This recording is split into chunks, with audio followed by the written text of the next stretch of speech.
தீர்க்கதரிசன புஸ்தகம், மீகா எழுதின தீர்க்கதரிசன புஸ்தகம் 1ஆம் அதிகாரம் 3-4 வசனங்களை ஒரு சத்தம் வாசிங்க. பக்கம் 1075வது பக்கம்.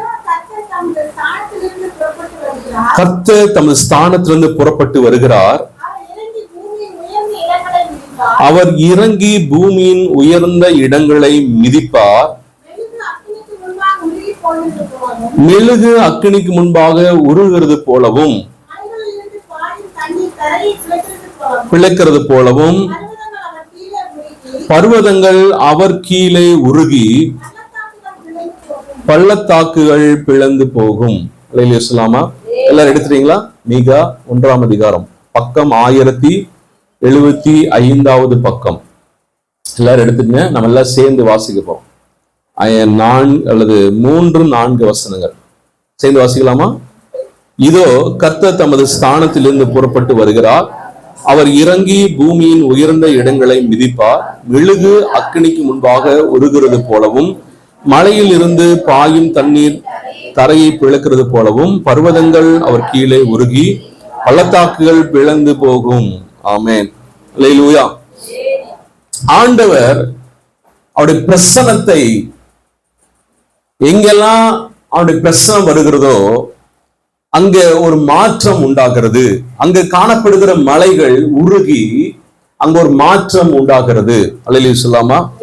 64ஆம் அதிகாரம் ஏசாயா 64ஆம் அதிகாரம் 2வது வசனத்தை ஒருத்தர் படிங்களே.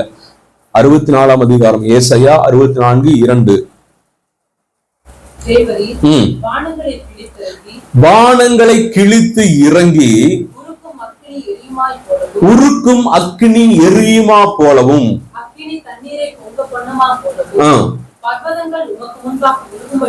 பர்வதங்கள் உமக்கு முன்பாக உருகும்படி செய்யும். ஆமென் சொல்லாமா?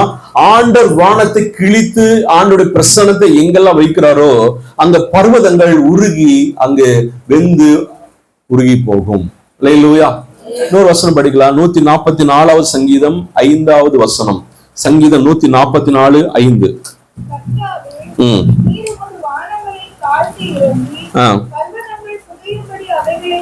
பர்வதங்கள் புகையும்படி அவைகளை தொடும்.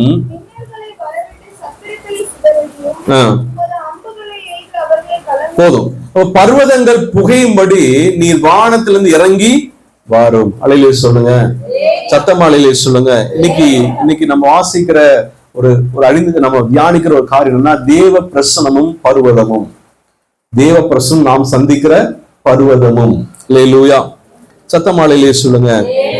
இன்னைக்கு அனைவருடைய வாழ்க்கையில அநேக பிரச்சனைகள், அநேக போராட்டங்களை நாம் சந்திக்கிறோம். எல்லாருடைய வாழ்க்கையிலும் பிரச்சனை இல்லாமல் இல்லை. நாம் மேற்கொள்ள முடியாத அநேக காரியங்கள் நமக்கு முன்பாக, நமக்கு விரோதமாக எழும்பி நம்மை கீழே தள்ளும்படியாக, நம்மை நசுக்கும்படியாக, நம்மை அழிக்கும்படியாக எத்தனையோ காரியங்கள் நமக்கு விரோதமாக சுற்றிலும் இருக்கிறதை நாம் காண முடியும். ஆமென் சொல்லாமா? அல்லேலூயா சொல்லுங்க. ஆனா அது எல்லாவற்று மத்தியில நாம் நம்முடைய வாழ்க்கையில அந்த பர்வதங்களை பார்ப்பதற்கு முன்பாக தேவ பிரசன்னத்துல நாம் நிறைந்திருக்க வேண்டும் என்று அவர் விரும்புகிறார். ஆமென் சொல்லாமா? கர்த்தர் இறங்கி அவருடைய பிரசன்னத்தை நம்மத்திலே நம்மேல ஊற்ற வேண்டும். ஆமென் சொல்லாமா? அவர் இறங்கி வந்தாலே, இந்த இடத்துல ஆண்டவர் இறங்கி வந்தாலே இந்த இடத்துல தேவ பிரசன்னம் நிறைந்திருக்கிறது. தேவ பிரசன்னம் அப்படின்னா என்ன அப்படின்னா, எங்கே ஆண்டவர் இருக்கிறாரோ அதுதான் தேவ பிரசன்னம். ஆமென் சொல்லாமா? பிரசன்ஸ், இங்கிலீஷ்ல பிரசன்ஸ் அப்படிங்கிற வார்த்தை இருக்கும். இன்னைக்கு இப்ப நான் இருக்கிறேன்னா, நான் எங்க பிரசன்டா இருக்கிறேன் அப்படின்னா, இந்த கூடாரத்துக்குள்ளாக, இந்த ரூம்குள்ள இருக்கிறேன் அப்படின்னா என்னுடைய பிரசன்ஸ் எங்க இருக்கு? இந்த கூடாரத்துக்கு இங்க இருக்கு. என்னுடைய பிரசன்ஸ் அடுத்த ரூம்ல இல்ல. ஏன்னா நாங்க இல்ல, நான் எங்க இருக்கிறேனோ அங்கதான் என்னுடைய பிரசனம் இருக்கிறது. ஆமென் சொல்லுங்க. நீங்க எங்க இருக்கிறீங்களோ அங்கதான் பிரசனம் இருக்கிறது. ஆமென். அப்ப தேவ பிரசனம் எங்க இருக்கு அப்படின்னா, தேவன் எங்கே இருக்கிறாரோ அங்க தேவ பிரசனம் உண்டு. அல்லேலூயா சொல்லுங்க. என் நாமத்தை பிரஸ்தாபப்படுத்தும் எந்த ஸ்தானத்திலும் வந்து அப்படின்னா நான் வருவேன், என் பிரசனத்தை நான் ஊற்றுவேன், என் பிரசனம் அங்க இருக்கும் என்று ஆண்டவர் சொல்லுகிறார். ஆமென் சொல்லாமா? அல்லேலூயா. மோசேயை பார்த்து ஆண்டவர் சொல்லுகிறார், உனக்கு முன்பாக என்னுடைய பிரசன்னத்தை என்ன செய்ய கடந்து போக பண்ணுவேன். ஆமென். My presence will go with you. என்னுடைய சமூகம் உனக்கு முன்பாக என்ன செய்யும்? செல்லும். நான் நடந்து போவேன், என்னுடைய பிரசனம் அங்கு இருக்கும். அப்ப நம்ம தேவ பிரசன்னத்தை நாம் எதிர்பார்த்து தேவ பிரசன்னம் நிரம்பி இருக்க நாம் கற்றுக்கொள்ள வேண்டும். அல்லேலூயா சொல்லுங்க. தேவன் இருக்கிறாரா இல்லையா அப்படிங்கிற ஒரு அறிவு, அப்படிங்கிற உணர்வு இல்லாத தேவ பிள்ளைகள் தான் நிறைய பேர் காணப்படுகிறார்கள். ஆமென் சொல்லுங்க. பிரச்சனை இருக்கு, போராட்டம் இருக்கு, துன்பம் இருக்கு, உண்மைதான். அதுக்கெல்லாம் மேல தேவன் நம்மோடு கூட இருக்கிறாரா, தேவ பிரசன்னம் நம்மோடு கூட இருக்கிறதா என்கிறதை நாம் ஒவ்வொரு நாளும் அறிந்தவர்களாக உணர்ந்தவர்களாக நம்ம வாழணும். ஆமென் தான் சொல்லுங்க. அல்லேலூயா. அதுதான் எல்லா பிரச்சனைக்கும் தீர்வு. ஆண்டவர் சொன்ன மோசையை பார்த்து, ஏப்பா என்னோட தூதனை அனுப்புறப்பா, நான் முன்னாடி தூதனை அனுப்புறேன். அப்ப மோசை என்ன சொன்னாரு? தூதனெல்லாம் வேண்டாண்டவரே, நீங்க வந்தா தான் என்ன செய்வேன், நான் போவேன். நீங்க வந்தா தான் போவேன், உங்களுடைய பிரசனம் இருந்தா தான் நான் போவேன். யாரை நம்பி போக முடியாது என்னால. நீ எவ்வளவு பெரிய பலமான தூதனை அனுப்பினாலும் சரி, நான் போக மாட்டேன். இந்த இத்தனை ஜனங்களை நாங்க வனாந்தத்தை கொண்டு போய் சேர்க்கறதுக்கு எனக்கு நீங்க வேணும் ஆண்டவரே. அல்லேலூயா. அப்ப நாம் நம்முடைய வாழ்க்கையில எத்தனையோ காரியங்களை சந்தித்தாலும் நாம் எதிர்பார்க்கிற ஒண்ணே ஒண்ணு, ஆண்டவரே உடைய பிரசனம் எனக்கு இருந்தா போதும் ஆண்டவரே, உடைய பிரசனத்தை மேல் ஊற்றுங்க ஆண்டவர் என்று சொல்லி ஏங்கி ஆண்டவருக்காக, இந்த பிரசனத்துக்காக காத்திருக்கிற பிள்ளைகளாக, இந்த பிரசனத்தை பெற்றுக் கொள்கிற பிள்ளைகளாக நாம் இருக்க வேண்டும். அதுதான் உண்மையான கிறிஸ்தவ வாழ்க்கையே. ஆமென் ஆமென் சொல்லுங்க. அந்த பிரசனம் இல்லாம நம்ம என்ன செய்யக்கூடாது, இடத்தை விட்டு நகரக்கூடாது. ஆண்டவருடைய பிரசனம் இல்லாம இந்த காரியத்தை நான் செய்ய மாட்டேன், உடைய பிரசனம் இல்லாமல் இந்த இடத்துக்கு நான் போக மாட்டேன், பிரசனம் இல்லாமல் இந்த காரியத்தை செய்ய மாட்டேன், இந்த விஷயத்துல நான் முடிவெடுக்க மாட்டேன் என்று சொல்லி நாம் உறுதியாக இருக்க வேண்டும். மாம்சத்தில் எந்தையும் செய்து நாம் முட்டாளாக செய்து எத்தனையோ காரியத்தை சிக்கிக் கொள்ளாதபடி தேவ பிரசனத்துக்காக நம்ம காத்திருக்க வேண்டும். ஆமென் ஆமென் சொல்லுங்க.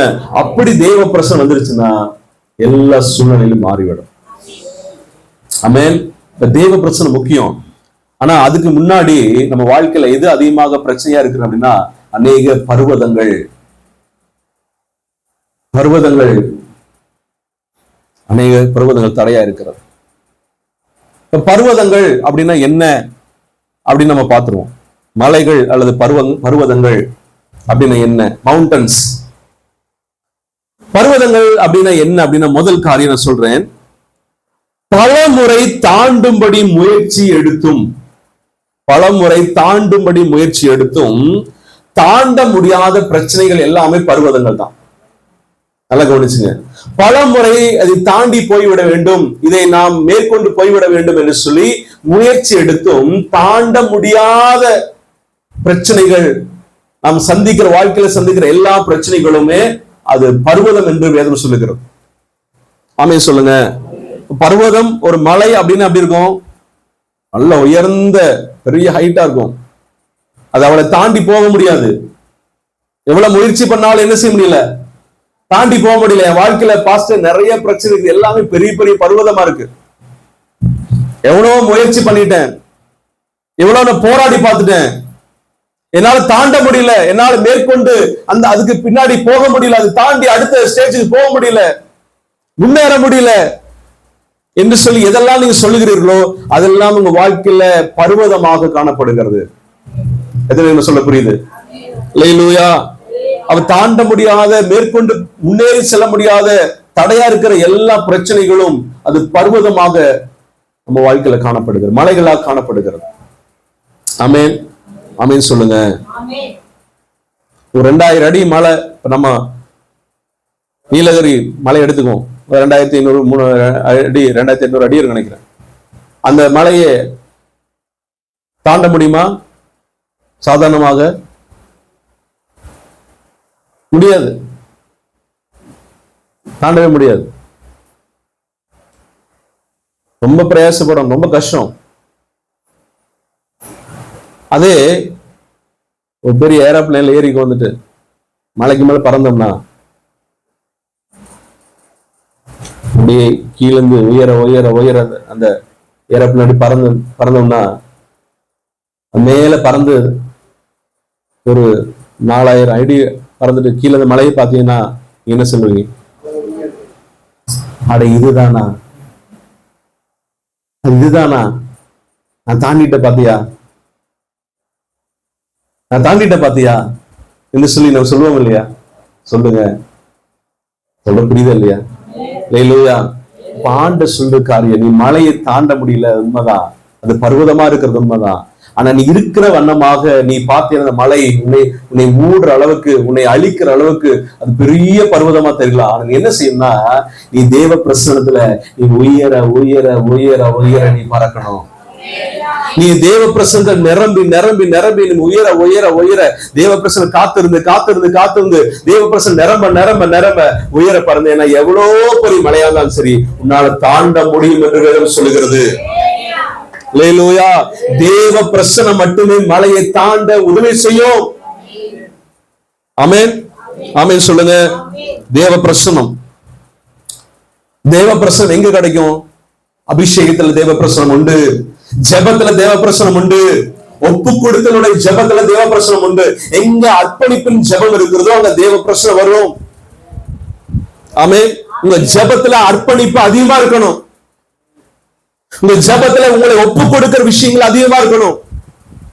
தேவனுக்கு விட்டு கொடுக்கிற காரியங்கள் அதிகமா இருக்கணும். நீங்கள் ஆண்டவர்கிட்ட கேட்கிற காரியங்களை விட நீங்கள் ஆண்டவருக்கு ஒப்பு கொடுக்கிற காரியங்கள் ஜெபத்துல அதிகமா இருக்கணும். அதுதான் தேவ பிரசன்னம் வரும். ஆமென். ஆனா நம்முடைய ஜெபங்கள், பெரும்பான்மையான ஜெபங்கள், நம்முடைய விண்ணப்பங்களை ஆண்டவர் சொல்ல கேட்டு கேட்டு கேட்டு இது இப்படி இருக்காண்டு அப்படி இருக்கு, இது தேவை அது தேவை என்று சொல்லி கேட்கிறதுல நம்ம ஜெபங்கள் முடிந்து விடுகிறது. அது ஜெபம் அல்ல. ஜெபம் என்பதே தேவ சித்தத்திற்கு, தேவனுடைய கரத்துல நம்ம முற்றிலுமா ஒப்பு கொடுக்கிறதா ஜெபம். அப்படிப்பட்ட ஜெபத்துல தேவ பிரசன்னம் நிச்சயமாக வரும். நம்ம பலியாக ஜெபத்துல ஒப்பு கொடுக்கும் போது பலியை அங்கீகரிக்க முடியாத தேவ அக்கினி இறங்குறது போல தேவ பிரசன்னம் நம்ம இறங்கும். அப்படிப்பட்ட தேவ பிரசன்னம் வரும்போது அது எப்பேற்பட்ட மலையா இருந்தாலும் சரி தாண்டி தாண்டி போக கர்த்தர் நமக்கு உதவி செய்வார். அல்லேலூயா.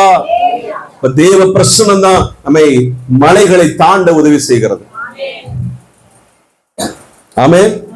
போன வாரம் பிரதர் சொல்லிட்டு இருந்தார், பாஸ்டர் இங்கெல்லாம் பெரிய பெரிய அற்புதம் நடக்கிறதே இல்லை, அப்படியே நடந்தாலும் இங்கேயும் பெரிய மீட்டிங்ல பெரிய ஊழியக்காரன் அப்படி ஜெபம் பண்ணி இப்படி ஜெபம் பண்ணி தான் என்ன செய்யுது, சில பேருக்கு அற்புதம் அடையாளம் நடக்கிறது, சில பேர் வியாதி சுகமாகிறது, இத்தனை பேர் விடுதலை அடைகிறார்கள். ஆனா நீங்க நார்த் இந்தியா போய் பாத்தீங்கன்னா சாதாரண விசுவாசிகள், சாதாரண சபைக்கு ஒரு விசுவாசிகள் போகிற போக்குல நிறைய பேர் அற்புதங்களை செஞ்சுட்டு போறாங்க. பாஸ்டர் உங்களுக்கு தெரியாதா உங்களுக்கு அப்படின்னு கேட்டார். போற போக்குல என்ன செய்யறாங்களா சொல்லுங்க, நான் சொல்ல புரியுதா இல்லையா? தேவ பிரசன்னம் நிரம்பி இருக்கிற மனுஷன் ஒவ்வொரு நாளும் அற்புதங்களை காண்பான். எவ்வளவு பெரிய மலையை போல பிரச்சனை இருந்தாலும் சரி அற்புதமாக தாண்டி போய்விடுவான். ஆமென். நாம தேவ பிரசன்னத்துக்கு இழந்தவனா காணப்படுகிறோம். சிம்சோனுக்கு ஆண்டவருடைய பிரசன்னம் இருந்தது, தேவ பலன் இருந்தது.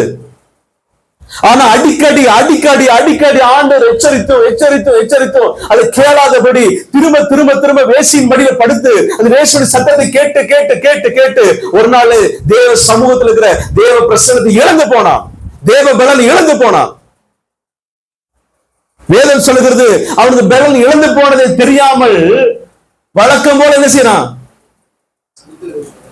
எந்திரிக்கிறான். அவனுக்கு பலன் இல்லை, கண் கூடாக்கப்பட்டது, கேலி பொருளாக மாறினான். சொல்ல புரியுதா?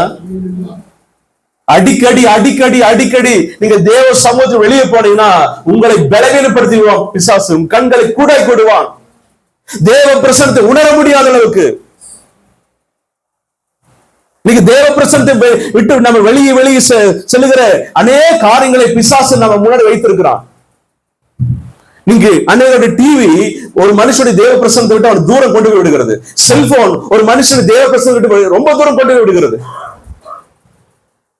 தேவையில்லாத வார்த்தை பேச்சுக்கள், தேவையில்லாத யோசனைகள், தேவையில்லாத இடத்துக்கு போகிறது, தேவையில்லாத அமர்ந்து இருக்கிறது, அதெல்லாம் தேவ பிரசன்னத்தை விட்டு நம்ம தூரம் கொண்டு போய் விடுகிறது. கொஞ்சம் கொஞ்சமா கொஞ்சம் கொஞ்சமா கொஞ்சம் கொஞ்சமா கொஞ்சம் கொஞ்சமா நம்மை ஆண்டை விட்டு தூரம் போய் விட்டோம். நீ ஜெபம் பண்றதுக்கு ஜெப சிந்தை இல்ல, தேவ பிரசன்னத்தை உணர முடியல.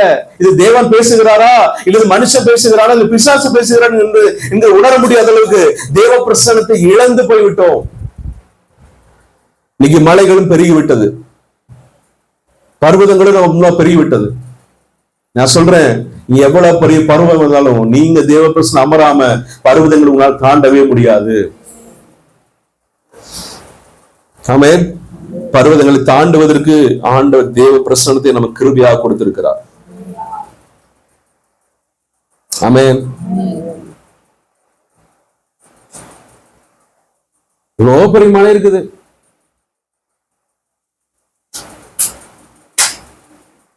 பெரிய மழை பெஞ்சது, கொட்டுன்னு கொட்டுது, புயல் வெள்ளம். உட்கார்ந்து சேர் போட்டு இவ்வளவு பெரிய மழை பெய்யுது, அந்த மழையில அந்த பருவத்துக்கு கரைஞ்சு போகாதா அப்படின்னு எதிர்பார்த்து என்ன ஆகும்? என்ன பிரதர், கரையுமா? அது தானா மழை வெள்ளத்துல என்ன செய்யணும்? நீங்க எதிர்பார்த்தீங்கன்னா நீங்க ஏமாந்துருவீங்க. உங்க பிரச்சனை தானா சரியாகும் நினைச்சு ஏமாந்துருவீங்க. அது சரியாகாது. உங்க பிரச்சனை தானா என்ன செய்யாது? உங்க பிரச்சனை, உங்க குடும்பத்துக்குள்ள பிரச்சனை, உங்க வீட்டுல பிரச்சனை, பொருளாதார பிரச்சனை, ரட்சிக்கப்படாத நபர்களுடைய பிரச்சனை எதா இருந்தாலும் சரி தானா சரியாகாது. மலைகள் கீழே இறங்கி வராது, நாம் தான் ஏறி தாண்டி போகணும்.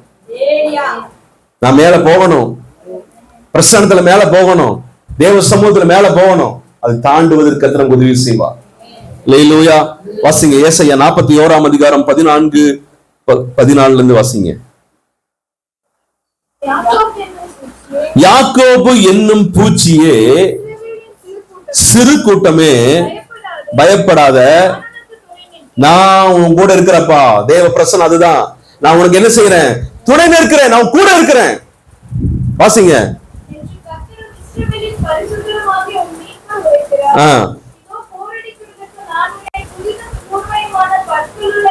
நீங்க தேவ பிரசன்னத்துல வந்தீங்கன்னா, தேவ பிரசன்னத்துல இருக்கிறவங்களுக்கு இந்த மலைகளை இடித்து நொறுக்கத்தக்கதான பெலனை கர்த்தர் கொடுத்து விடுவா. ஆமென்.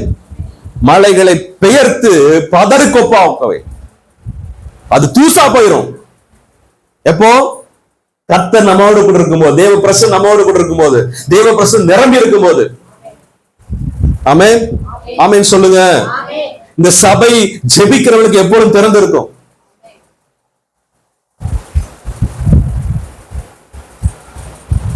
ஜெபிக்கணும், தேவ பிரசன்னம் அமரணும். ஒரு நாளைக்கு 2 மணி நேரம் அல்லது 3 மணி நேரமாவது தேவ சமூகத்துல, தேவ பிரசன்னத்துல அமர்ந்திருக்க கற்றுக்கொள்ள வேண்டும். அதான் நம்முடைய வாழ்க்கையில பிரச்சனைகளை மேற்கொள்ளக்கூடான சரியான ஒரு நேரம். 3 மணி நேரமாவது நல்ல வளர்ச்சி அடைந்த கிறிஸ்துவன் தேவ சமூகத்தில் என்ன செய்யணும்? உட்காரணும் ஒரு நாளைக்கு. ஆமென், ஆமென் சொல்லுங்க. 5 நிமிஷம் 10 நிமிஷம் ஜெபம் எல்லாம் வேலைக்கு ஆகாது. அரை மணி நேரம் ஜெபம் என்ன செய்யாது? வேலைக்கு ஆகாது.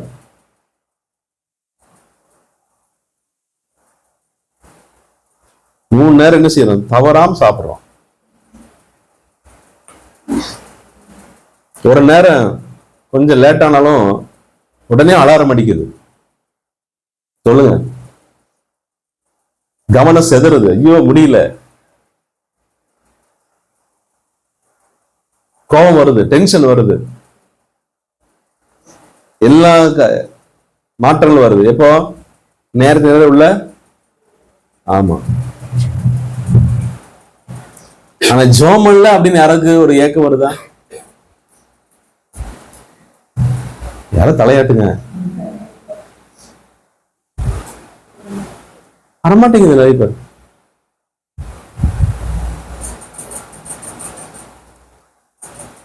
போனாருக்கு முந்தின வர ஒரு சீருக்கு என்ன பிரச்சனை பண்ண கூப்பிட்டுருந்தாங்க, ஒரு பாஸ்வேர்டு போன. அப்ப நான் ஒரு சில வார்த்தைகளை சொல்லிட்டு கடைசியை சொன்னேன். ஒரு தேவ மனுஷன் அல்லது ஒரு மனுஷன் எப்படி படைக்கப்பட்டிருக்கிறான் என்று சொன்னால், அன்பு கூறவும் அன்பு கூறப்படவும் படைக்கப்பட்டிருக்கான். எப்படிங்க? அவன் யாராவது அவன் அன்பு கூறணும், அவன் வந்து யாராவது அன்பு கூறும், அவனு அன்பு கூறணும். அன்பு கூறவும் அன்பு கூறப்படவும், இவன் அன்பு கூறணும். அப்படிதான் படைக்கப்பட்டிருக்கான். யாராவது லவ் பண்ணாம யாராவது இருக்கவே முடியாது. சொல்லுங்க. அதே போல அவனையே யாராவது என்ன செய்யணும்? லவ் பண்ணணும். ஃபர்ஸ்ட் 2 பெஞ்ச் நல்லா கவனிச்சுங்க. பண்ணிக்கிறீங்களா? இதான் மனுஷனுடைய நேச்சர். அன்பு கூறவும் அன்பு கூறப்படவும் படைக்கப்பட்டிருக்கிறான்.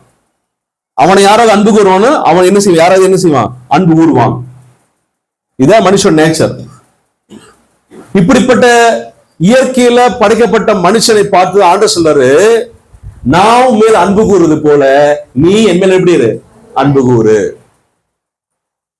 எந்த வேதத்துல சொல்லப்படல, கிறிஸ்தவ வேதத்துல மட்டுமே சொல்லப்பட்டிருக்கிற உண்மையான ஒரு வெளிப்பாடு என்னன்னா, ஆண்டவர் சொல்லுகிறார், எந்த தெய்வம் சொல்ல, உலகத்தில் எத்தனையோ தெய்வங்கள் வணங்கி கொண்டிருக்கிறார், எந்த தெய்வம் சொல்லாத ஒரு காரியத்தை நம் இயேசு கிறிஸ்து சொல்லியிருக்கிறார். நான் உங்களை நேசிக்கிறது போல, நான் உங்க மேல அன்பு கூறுவது போல நீ என்ன செய், என்ன அன்பு கூறு. என்னை வணங்க வேண்டாம், என்னை மற்ற பூஜிக்க வேண்டாம், சடங்காச்சாரங்கள் செய்ய வேண்டாம், நீ என்ன செய்யணும், என்னை அன்பு கூறணும். நான் உன்னை அன்பு கூறுகிறேன். அன்பு மாயமற்றதா இருக்கிறது, என் அன்பு மாறாதது. அன்புக்கு இலக்கணமாக தன் ஜீவனை கொடுத்து நம்ம அன்பு வைத்திருக்கிறார். நம்ம கிட்டு போக கூடாது என்று சொல்லி அவரை தியாக பலியா கொடுத்து நம்ம அன்பு கூர்ந்திருக்கிறார். இந்த அன்புக்கு மேல பெரிய அன்பு ஒன்று இல்லை. ஆமென். அவர் அன்பை காண்பித்திருக்கிறார், எப்படி அன்பு கூற வேண்டும் என்று காண்பித்திருக்கிறார். அதே அன்பை ஆண்டவர் என்ன இடத்துல, உங்க இடத்துல கர்த்தர் எதிர்பார்க்கிறார். ஆமென். அப்படி யார் அன்பு கூறுகிறார்களோ அவங்க மேல தேவ பிரசன்னம் நிலைத்திருக்கும், அவர்கள் மேல தேவ பிரசன்னம் நிரம்பி இருக்கும். அவர்கள் எப்பேற்பட்ட பருவத்தையும் தாண்டி போய்விடுவார்கள். சொல்லுங்க, புரியுதா? மலை என்னன்னு அடிக்கடி முயற்சி செய்தும் தாண்ட முடியாத பிரச்சனைகள், அதான் மலை. அந்த மலை தாண்டுவதற்கு தேவ பிரசன்னம் தான் நமக்கு ஒரே வழி. ஆமென். நம்மை கூர்மையான பற்களில் உள்ள எந்திரங்களை மாற்றி கத்த மலைகளை பெயர்த்து நம்மை தாண்ட செய்வார். ஆமென். இரண்டாவது, மலை அப்படின்னா என்னன்னா, என்னை அடிக்கடி சோர்வுக்குள்ளாக்குற ஒரு ஆவி, என்னை அடிக்கடி சோர்ந்து போக செய்கிற ஆவி, அதான் மலை. ஆண்டவருக்காக ஆரம்பத்தில் நல்ல உற்சாகமா ஸ்தோத்திரம் ஸ்தோத்திரம் ஸ்தோத்திரம் ஆண்டவரே என்று சொல்லி நல்ல ஆண்டவருக்காக எழும்புறோம். கொஞ்ச நேரத்துல ஏதோ காரியம் வந்து என்னை அப்படியே சோர்ந்து போய் என்னை முடக்கி ஆண்டவருக்காக எழும்பக்கூடாதபடி தடையாக மலையை போல வந்து என்னை சோர்வுக்குள்ளாக்குற எதுவா இருந்தாலும் சரி, அது மலை என்று வேதம் சொல்கிறோம். எத்தனைக்கு இப்படிப்பட்ட காரியங்கள் உங்க வாழ்க்கையில் இருக்கிறது, அடிக்கடி நம்ம சோர்ந்து போக செய்யுது. சில மனுஷனுடைய வார்த்தைகளா இருக்கலாம், சொல்லுங்க, பிரச்சனைகளா இருக்கலாம், பாவமா இருக்கலாம், உலக பிரகாரமான காரியமா இருக்கலாம், எதுவா இருந்தாலும் சரி, உங்களை அடிக்கடி நீங்கள் ஆண்டவருக்காக எழும்புறீங்க, ஆனா உங்களை சோர்ந்து போய் ஏதோ ஒரு காரியத்துல அப்படியே நம்ம எழும்பின வேகத்திலேயே அப்படி என்ன செய்யறோம், அப்படியே சோர்ந்து போய் என்ன செய்யறோம், முடங்கி உட்கார்ந்து விடுகிறோம். அப்படி செய்கிற எல்லாமே நமக்கு மலைகளால் காணப்படுகிறோம். ஆமென். சத்தமாலையிலே சொல்லுங்க. எல்லாமே நல்லா தான் இருக்கிறது போல தெரியுது. ஆரம்பத்துல நல்ல பலன், நல்ல ஆரோக்கியம், நல்ல ஒரு தைரியம், பலன் வந்து அப்படியே எழும்புறோம். ஏதோ ஒரு சின்ன காரியம் உள்ள வந்து போனோன்னே நமக்கு என்ன வந்துருது, சோர்வு வந்தது. அவர் ஆவிக்குரிய சோர்வு. சரீர பலனா தான் இருக்கு, சரீரத்துல எப்ப வேலை செஞ்சுட்டு இருக்கோம், அதுல இருந்து குறை இல்லை. ஆனா ஒரு உள்ளத்துல, ஒரு ஆவிக்குரிய வாழ்க்கையில ஒரு சோர்வு அடிக்கொடுக்க வருது. அதை முன்னேறி செல்லக்கூடாதபடி இப்படியே விழுந்து விழுந்து விழுந்து விழுந்து சோர்வாய் சோர்வாய் சோர்வாய் எழும்ப முடியாத நிலைமையில இருக்கிற எல்லாமே நமக்கு பர்வதமாக காணப்படுகிறது. சொல்ற புரியுதா? அல்லேலூயா. அப்படி சோர் வந்துருச்சுன்னா ஜெபத்துல நம்பிக்கை போயிடுச்சு. ஜெபத்து மேல என்ன இல்ல, நம்பிக்கை இல்ல. ஜோமனி என்னாச்சு? சர்ச்சுக்கு போய் என்னாச்சு? ஆண்டருக்கா வாழ்ந்து என்ன கிடைச்சது என்கிற எண்ணம் அதிகம் மேலோங்கிறது. அதெல்லாம் மலைகளுக்கு, பர்வதங்களுக்கு ஒப்பா இருக்கிறது. ஆமென். சில ஊழியக்காரர்களை பார்த்து சில பேர் சோர்ந்து போறாங்க, சில மனுஷனை பார்த்து சோர்ந்து போகிறாங்க. சூழ்நிலை நிமித்தமா சோர்வு. எந்த சோர்வு வந்தாலும் அது உங்களுக்கு விரோதமாக, பர்வதமாக உங்களை தடை பண்ணி கொண்டிருக்கிறது. அல்லேலூயா சொல்லுங்க, சத்தமாலையிலே சொல்லுங்க. இப்ப இந்த சோர்வை எப்படி மாத்துறது அப்படின்னா, இந்த பர்வதத்தை எப்படி தாண்டறது அப்படின்னா, தேவ சமூகத்துல நாம் காத்திருக்கணும். தேவ சமூகத்துல காத்திருக்கணும். தேவ சமூகத்துல விழுந்து கிடக்கணும். தேவ சமூகத்துல விழுந்துருங்க. ஆண்டவரே வேற கதி இல்ல, வேற எங்க நான் போகல, இதோ இப்படி பாத்துல விழுந்து கிடக்கிறேன் என்று சொல்லி தேவ சமூகத்துல விழுந்துருங்க. அது ஒன்றே உங்களை திரும்பவும் உயர எழும்ப செய்ய உதவி செய்கிறது. அல்லேலூயா சொல்லுங்க. ஏசாயா 40 அதிகாரம் 29 முதல் வாசிங்க. ஏசாயா 40:29 முதல். சோர்ந்து போகிறவனுக்கு கர்த்தர் பலம் கொடுத்து, சத்துவம் இல்லாதவனுக்கு சத்துவத்தை கர்த்தர் பெருக பண்ணுகிறார். வாசிங்க. இளைஞர் இளைப்படைந்து சோர்ந்து போவார்கள், இடறி விடுவார்கள்.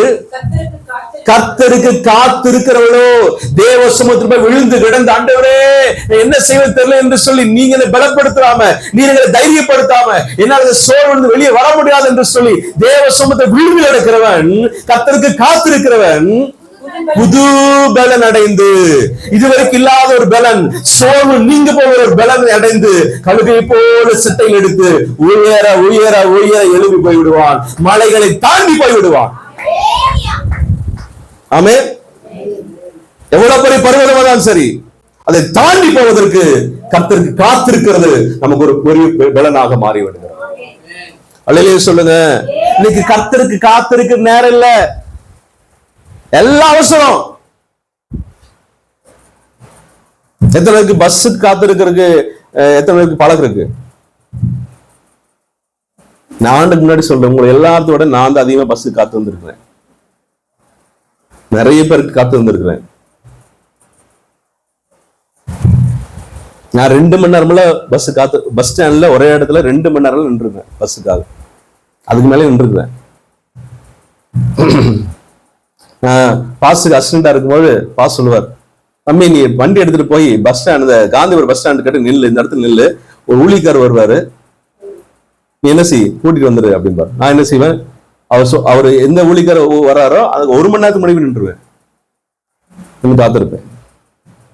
அது சொன்ன டைம் வரும், 1 மணி நேரம் 2 மணி நேரம் வரும். அப்பெல்லாம் போன் எல்லாம் இல்லை, கிட்டத்தட்ட பல மணி நேரம் காத்திருந்ததுக்கு அப்புறம் ஆளே வராது. அவர் சொன்ன அங்க பஸ் விட்டு இறங்க வேண்டிய ஆளு வேற எங்க இறங்கி கார் பிடிச்சிட்டு அங்க போயிட்டாரு.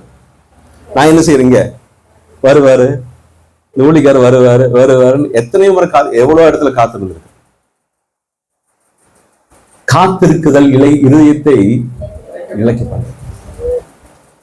ஆனா அப்படி இல்லைங்க, அது உலக பிரகாரமா. ஆனா தேவ சமூகத்துல காத்திருக்கிறது நமக்கு பலன் உண்டு பண்ணும். தேவ சமூகத்துல காத்திருக்கணும், தேவ சமூகத்துல காத்திருக்கணும்.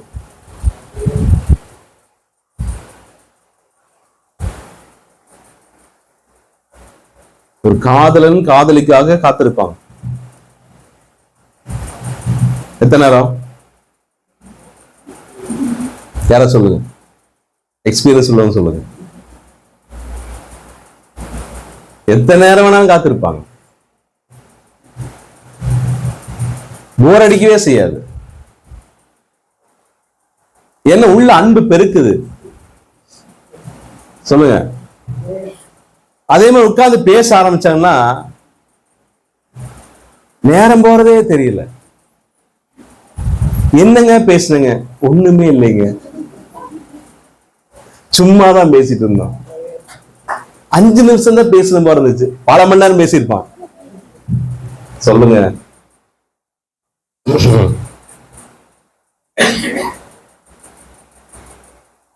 காத்திருக்குது, தேவ சமூகத்தில் காத்திருக்க பழகணும்.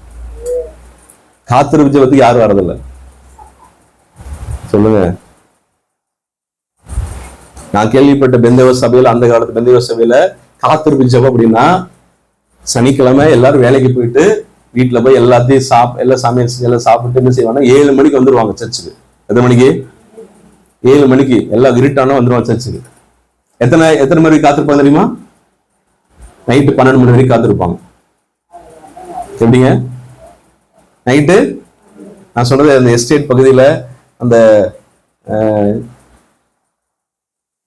மலைகளில இருந்த அந்த சபையிலோட அனுபவம் தான். காத்திருப்பாங்க, வர டீம் மட்டும் வச்சு கொடுப்பாங்க. எல்லாரும் உட்காந்து அவங்க அந்த உட்காந்து என்ன செய்வாங்க, சபையா வந்துடும், உட்காந்து ஜெபம் பண்ணுவாங்க. இங்கெல்லாம் குளிர்ல எஸ்டேட்ல எப்படி இருக்கும், குளிர் அப்படியே நடுங்கிட்டு எல்லாத்துக்கும் கம்பளி கிம்பளி எல்லாம் போத்தி உட்காந்து என்ன செய்வாங்க, தூங்கலாம் மாட்டாங்க யாரும். நைட்டு 12 மணிக்கு என்ன செய்யும், ஸ்தோத்திரம் ஸ்தோத்திரம் ஸ்தோத்திரம் ஸ்தோத்திரம் ஸ்தோத்திரம், அவ்வளவுதான். 12 மணி வரைக்கும் என்ன செய்வாங்க, உட்காந்துட்டே இருப்பாங்க தேவ சமூகத்துல. 12 மணிக்கு அப்படியே என்ன செய்வாங்க, அப்படியே படுத்துருவாங்க. படுத்துட்டு அடுத்த நாள் காலையில் 6 மணிக்கு எழுந்திரிச்சு எல்லாம் ரெடி ஆகிட்டு அப்படி ஜபத்துக்கு ஆராதனை உட்கார்ந்துக்குவாங்க. உங்களை அப்படி சொன்னா என்ன செய்வீங்க, போயா அப்படின்னு என்ன செய்வீங்க, காத்திருக்கும். நீங்க காத்திருக்காம உங்களுக்கு புது பலன் வராது, மலைகளை தாண்ட முடியாது, வேற வழியே இல்லை. குடும்பமா காத்திருக்க பழகுங்க. ஏதோ ஒரு நாள் லீவு கிடைக்குதா, உட்கார்ந்து வேற எதையும் 2 பாட்டை பாடுங்க, ஒரு வசந்த வாசிங்க, உட்காருங்க, தேவசம் உட்காருங்க, தனிஜம் பண்ணுங்க, காத்திருங்க. சபைக்கு வாங்க, காத்திருப்போம். இந்த கூடி ஜெபிக்கிறத விட தனி ஜெபம் மிகுந்த வல்லமை உள்ளது. இயேசு கிறிஸ்து ராம் முழுதும் காத்திருந்தார், வனாந்தரத்துக்கு போய் காத்திருந்தார், அதிகாலையில் எழும்பி தேவ சமுத்திரம் உட்கார்ந்து ஜெபித்து காத்திருந்தார். அல்லேலூயா சொல்லுங்க. காத்திருக்கிறது என்ன, காத்திருக்கிறது என்ன, இங்கிலீஷ்ல டேரி அப்படின்னு போட்டிருக்கு. டேரி, காத்திருப்பது என்பது அது ரொம்ப ஈஸியான காரியம் அல்ல.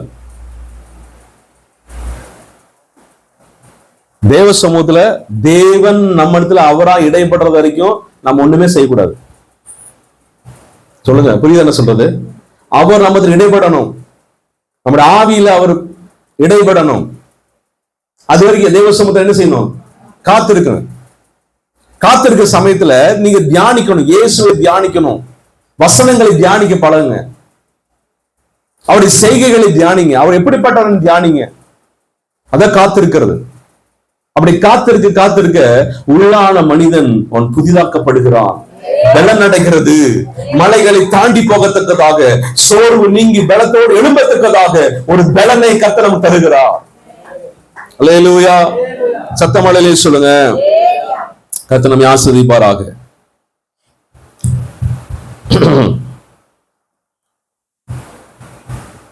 மூன்றாவது பர்வதம் அப்படின்னா என்ன அப்படின்னு சீக்கிரம் முடிக்கிறேன். மூன்றாவது பர்வதம் அப்படின்னு என்ன, பலமுறை ஆண்டவருக்காக எழும்பணும், ஆண்டவருக்காக செயல்படணும் என்று முயற்சி பண்ணியும் சில சவால்கள், எதிர்பார்க்காத சில சவால்கள் நம்மை கீழே தள்ளி எவ்வளவு முயற்சி செய்தாலும் எழும்ப முடியாத அளவுக்கு கீழே தள்ளுகிற ஒவ்வொரு காரியமும் அது பர்வதங்களாக, மலைகளாக காணப்படுகிறது. ஆமென். எதிர்கொள்ள முடியாத சவால்கள் நமக்கு பர்வதங்களாக காணப்படுகிறது. ஆமென். அல்லேலூயா. எலியா அல்லது எலியா தீர்க்கதரிசி பெரிய தீர்க்கதரிசி, தேவனோடு கூட முகமுகமா பேசுகிற ஒரு தீர்க்கதரிசி, ஜெபமணி வானத்தை அடைத்த தீர்க்கதரிசி, அதே ஜெபித்து மழையை பெய்ய பண்ணின ஒரு தீர்க்கதரிசி. அவன் வாயில சொன்ன அப்படி நடக்கும்.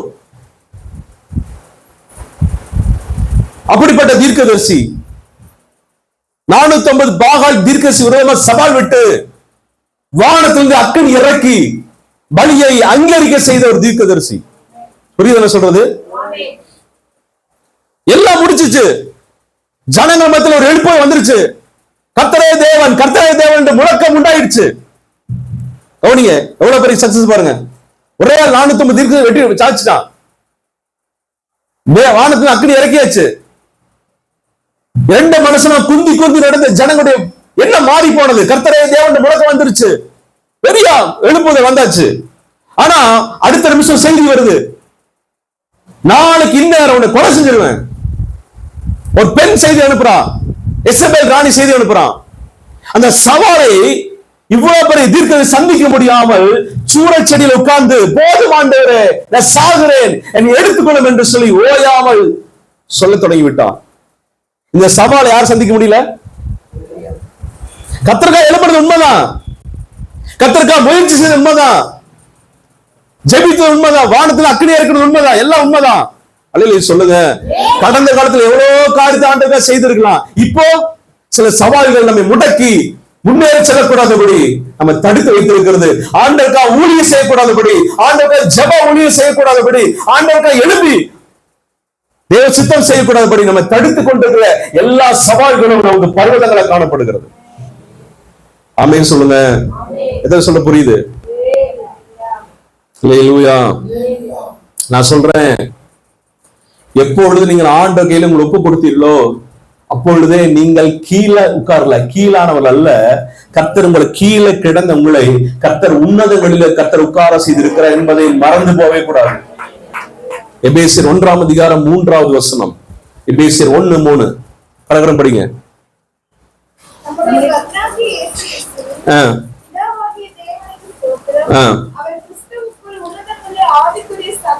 அவர் கிறிஸ்துவுக்குள்ள நம்மை உன்னதங்களில கீழே இல்ல நம்ம எங்க உட்கார வச்சிருக்கிறது?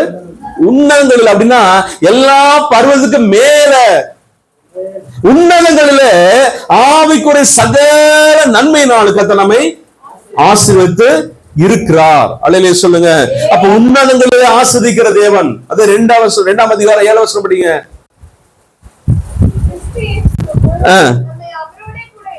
நாம் நம்மை அவரோடு கூட எழுப்பி, அப்ப நம்ம எங்க உட்கார்ந்து இருக்கிறோம் சொல்லுங்களேன்? உன்னதங்கள். அப்படின்னா என்ன? உன்னதங்கள் என்னது? எல்லா பர்வதத்துக்கும் மேல உட்கார வச்சிருக்கிறாரு. அல்லேலூயா சொல்லுங்க. ஏன்னா நம்மை தாண்டி போக செய்ய ஆண்டவர் உன்னதங்களில் அவரோடு கூட உட்கார பண்ணி இருக்கிறார். நான் எப்படி தாண்டி வந்தேனோ அதே போல உன்னை என்ன செய்ய போறேன்? தாண்டி வர செய்ய போறேன். இயேசுக்கு வராத சவால்களா? ஊழியத்துல அவர் சந்திக்காத சவால்களா? ஐயோ, இந்த சிலுவை எவ்வளவு பெரிய பர்வதமா இருக்குது, என்னால முடியாது ஆண்டவரே, என்னால முடியாது, இந்த சிலுவை சுமக்க என்னால முடியாது, இந்த சிலுவையுடைய மரணம் என்னால முடியாது என்று சொல்லி அவர் சோர்ந்து போன நேரத்தில் கூட கர்த்தர் அவரை பலப்படுத்தினார். ஹல்லேலூயா. அந்த சவாலை சந்திக்கும்படியாக அவருக்குள்ள பலம் வந்தது. அவ்வளவு பெரிய சிலுவையை அவர் கடந்து வந்து விட்டார். அதே சொல்லுகிறார், நான் என்னோடு கூட உன்னதங்களில் உட்கார வச்சிருக்கிறேன். உன் வாழ்க்கையில் எவ்வளவு பெரிய சவால் வந்தாலும் சரி, நான் உன்னை கடக்க பண்ணுவேன் என்று கர்த்தர் சொல்லுகிறார். அல்லேலூயா. சத்தம் அல்லேலூயா சொல்லுங்க. நம்ம கடந்து வரணும். தாவீது ஒரு நாள் அவர் ராஜ்யபாரம் பண்ணிட்டான். எல்லா பக்கம் ராஜ்யபாரம் வந்துருச்சு. அவனுக்கு ஒரு ஆசை, என்ன? சீயோன் கோட்டையை பிடிக்கணும். இந்த எபூசியரை துரத்திட்டு என்ன செய்யணும்? சீயோன் கோட்டையை பிடிக்கணும் அப்படின்னு பிடிக்க போறான். ஆட்களோட போறான். போகும்போது எபூசியர் ராஜா ஒரு செய்தியை பரப்புறான். தாவீது வருவான். தாவீதுனால இந்த கோட்டையை பிடிக்க முடியாது. ஏன்னா வழியில சப்பானிகளும் குருடர்களும் அவன் என்ன செய்வாங்க? தடுத்து விடுவார்கள். அவனால இந்த கோட்டை என்ன செய்ய முடியாது? பிடிக்க முடியாது. சவால் பாருங்க. வாசிங்க இந்த வசனத்தை. 2 சாமுவேலின் புஸ்தகம் 2 சாமுவேல் 5ஆம் அதிகாரம் 6 படிங்க. தேசத்திலே குடியிருந்த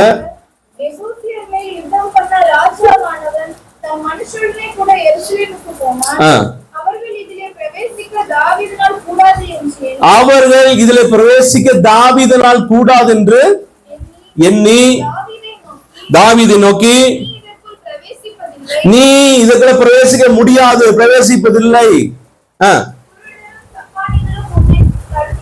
குருடரும் சப்பானி என்ன செய்யணும்? தடுப்பார்கள். நீ எல்லாம் இந்த ஊழியத்தை செய்ய முடியாது, நீ எல்லாம் ஆண்டக்க எழுப்பி இந்த காரியத்தை செய்ய முடியாது, நீ எல்லாம் இப்படி முன்னேற முடியாது, நீ எல்லாம் இப்படி வாழ முடியாது. எத்தனை சமயத்துல சவால்கள். அல்லேலூயா சொல்லுங்க. சத்தம் அல்லேலூயா சொல்லுங்க. கவனிங்க. உங்களை தடுக்கிற சவாலா இருக்கிற அத்தனையுமே பர்வதம் தான். எத்தனை ஆண்டருக்கு ஏதோ ஒரு சமயத்துல ஆண்டருக்காக இப்படி எழும்பணும், ஆண்டருக்காக ஏதோ ஒரு ஊழியத்தை செய்யணும், ஆண்டருக்காக இப்படி எல்லாம் செய்யணும் என்று சொல்லி எத்தனை பேர் வாஞ்சித்து உங்க மனசை தீர்மானம் பண்ணி ஒப்பு கொடுத்துருக்கீங்க? கை தூக்குங்களா? ஒப்பு கொடுத்துருக்கீங்களா? இப்ப எப்படி இருக்கிறீங்க? ஒப்பு கொடுத்தல உண்மையா நீங்க செஞ்சுட்டு செய்யறீங்களா? சொல்லுங்க, உங்களை இதெல்லாம் தடுத்து வச்சிருக்கு? உங்களை இதெல்லாம் தடுத்து கொண்டிருக்கிறது. ஏன் செய்ய முடியாத அளவுக்கு நீங்க நின்று விட்டீர்கள்? அதான் சவால்கள், அதான் பர்வதம். உங்களுக்கே தெரியல, அதான் பர்வதம். உன்னால முடியாது, உன்னால கோட்டையை பிடிக்க முடியாது. குருட்டாட்டமுள்ள ஆவி. நீ குருட்டாட்டமுள்ள ஆவி. எப்படி என்ன ஆவி? குருட்டாட்டமுள்ள ஆவி என்ன ஆவி? ஆவிக்குறி காரியத்தை பாக்குறது இல்ல. கர்த்தர் நமக்கு என்ன வச்சிருக்கிறாரு அப்படிங்கிற பாக்கல. எதான் பார்த்துட்டு இருக்கிறோம்? எதை பார்த்துட்டு இருக்கிறோம்? உலக பிரகாரமான தேவைகள், உலக பிரகாரமான பிரச்சனைகள், உலக பிரகாரமான காரியங்கள், பாரங்கள், இதைதான் பார்த்துட்டு இருக்கோம். எதை பார்க்கல? ஆவிக்குறி காரியத்தை பார்க்கல. அப்படி பார்த்தோம்னா நீங்க நாம சும்மா இருக்க மாட்டோம். வைராக்கியமே எழும்புவோம், ஆண்டருக்காக செயல்படுவோம். நம்ம இதெல்லாம் ஒப்பு கொடுத்தோமோ அந்த ஒப்பு கொடுத்ததை ஒரு நாள் என்ன செய்ய மாட்டோம், விட்டு கொடுக்க மாட்டோம், எழும்புவோம். அப்ப எழும்பக்கூடாதபடி குருட்டாட்டத்தின் ஆவி நம்ம தடுத்து கொண்டிருக்கிறது. சொல்லுங்க, சொல்ல புரியுது இல்லையா? ரெண்டாவது முடமாக்குற ஆவி. எழும்ப முடியல, எழும்பி செயல்பட முடியல, எழும்பி ஆண்டுக்கா ஓட முடியல, உற்சாகமா ஓட முடியாத அளவுக்கு கால்களை பிசாசு முடமாக்கி வைத்திருக்கிறான். உன்னால பிடிக்க முடியாதுப்பா. இந்த சிஎம் போட்டனால என்ன செய்ய முடியாது? சொல்லுங்க, சவால். இத காது கேட்கும் போது நம்ம மாதிரி இல்ல தாவீது. நம்ம மாதிரி இல்ல. கூட்டாட்ட ஆவி வந்தாலும் சரி, முடவாக்கு ஆவி வந்தாலும் சரி, நானும் விட்டு கொடுக்க மாட்டேன் என்று சொல்லி அடுத்த வருஷம் படிங்க. ஆனாலும் தாவீது சிஎம் கோட்டை குடிச்சிட்டான்.